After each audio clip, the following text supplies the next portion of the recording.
Thanks so much, Tony. Joining us next, our next guest, in fact, is our 3PL expert, host of Check Call, and one of our community's leaders here, Miss Mary O'Connell. How are you doing today, Mary? I'm good. How are you guys today? We are doing extremely well here in Chattanooga. It is no longer raining at the moment, and so that has been some progress. But unfortunately, later in the week, my yard may turn into swampland. So I'll be sure to post some pictures for our mailbag if we get any animals. But it is spring in Chattanooga. We go from desert to swampland, back to desert, back and forth, back and forth. How are you doing? Let's talk about some things here, Mary. We've got a China lockdown. How is that going to affect our brokerage, our 3PLs? I mean, so the China lockdown's nothing new. Everyone's kind of beat that dead with a horse. But it's more of everyone's kind of thinking and planning and wondering, well, what happens when the restrictions ease?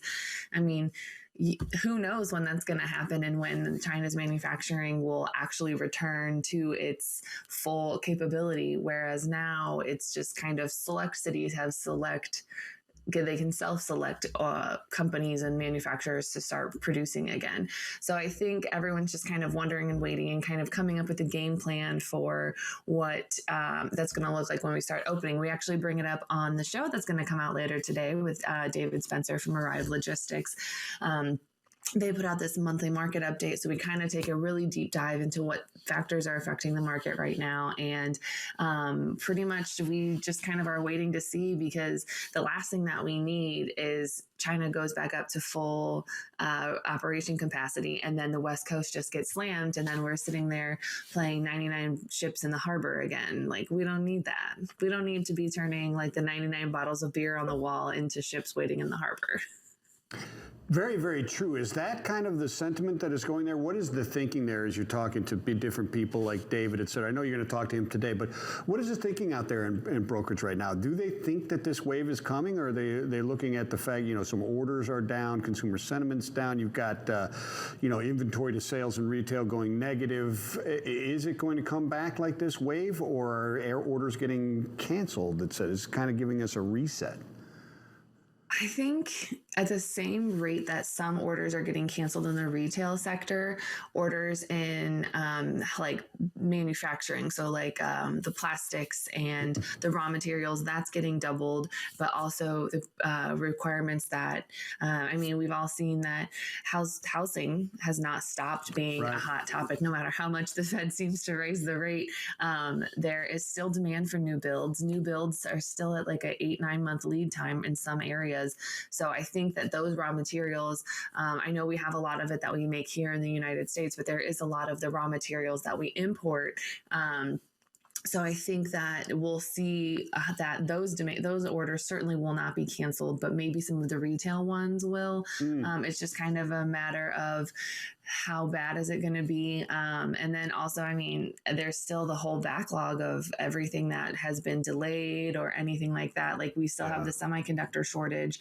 So I know that doesn't necessarily come directly from China, but it's all affected. It's all a global supply chain. So I think I don't think it's going to hit nearly as hard as we saw the beginning of this year or the end of last year. I don't foresee a lot of those retailers, or I don't foresee a lot of 3PLs having to get creative with their solutions to kind of make sure that retailers have product on the shelves in time for peak season and all of the summer back to school, et cetera, that we have coming up here in the next few months. But I do see that I do think that it will still be a higher volume than we are currently seeing. I'm not going to say that we'll be back up to like 100 ships again, but I think we could probably crest 60 to 70 again. There you go. Yeah, it'll be a wave, but it'll be a different mix. Different kind of wave as well. It may not be like a Hawaii level gray, but we may get some types of waves. Switching gears just a little bit here. We've got Arrive's monthly market analysis. Back when I used to work there, I used to read it as well. They're really, really fun to read. They put them together pretty well. So two big things that we're on the list here: smaller carriers possibly going back to the mothership of the enterprise carrier, and secondly, fuel prices in regards to spot rates. Pick your poison. Which one do you think may be the biggest thing if you're a broker right now? You're experiencing Rip City with the contract rates. Is there any cause of concern? I don't know that there's necessarily a major cause of concern. I mean, brokers have been feeling a driver shortage and they've been feeling that forever. I think now the market's just kind of rebalancing itself. So there's not necessarily so many carriers sitting at the West Coast, for example, chasing those elusive spot rates that are, I think we saw them above $6 or $6 a mile at its peak. I might be wrong. Don't quote me on that, but I think now that the market's kind of rebalanced, everyone has kind of stopped chasing those sweet gold hills of spot rates. But I do think that some of those carrier relationships and everything that you might have formed with owner operators, I know that certainly was my bread and butter when I did agricultural brokerage. I think that those might be in jeopardy, or you'd have to kind of figure out where some of your owner operators go in terms to get them to take that business on with them. Because I mean, some warehouses and some wholesalers and deliveries, they like certain carriers. And so if those carriers leave, then all of a sudden your customer gets all fussy of, well, where's Tom? He's supposed to be here every Tuesday, and it's not Tom, it's Frank or some other guy. You'll still have customers like that, but I wouldn't say that it's overall a cause to sound the alarm or a cause for panic. I just think that it's just going to be harder to get those carriers. I think it's just going to be harder to find new carriers in certain areas, and you're just really going to have to leverage those carrier relationships and make sure that you are building a solid foundation with your carriers to, have a successful business.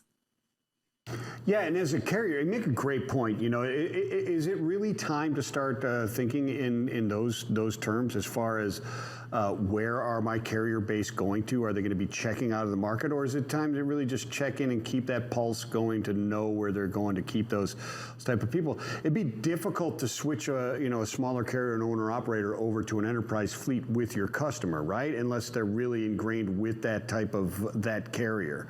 But you make a great point. And as carriers in this environment, or an owner operator, if you're changing, how do you forge those relationships as well? Or if you want to stay out there, how do you forge those relationships with those brokers to stay on par? I think it's just all about something that nobody ever wants to do in brokerage is communicate. Pick up the phone, talk to your drivers, talk to your carrier reps, just talk. Like, so many things I learned and so many favors I was able to call in of like, hey man, can you just scale this out of the warehouse? Like, it's month end. It doesn't matter when it delivers. I just need 10 loads out by the end of today. Can you come pick them up?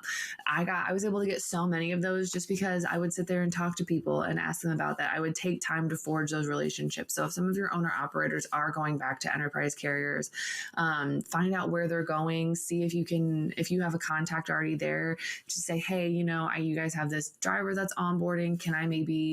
Can we use him on this account? And just leverage those relationships. Like, there's plenty of freight to go around. That's not going anywhere anytime soon. But just really, like, it's something that no one likes to do is communicate and be open. Like, nobody ever wants to do that.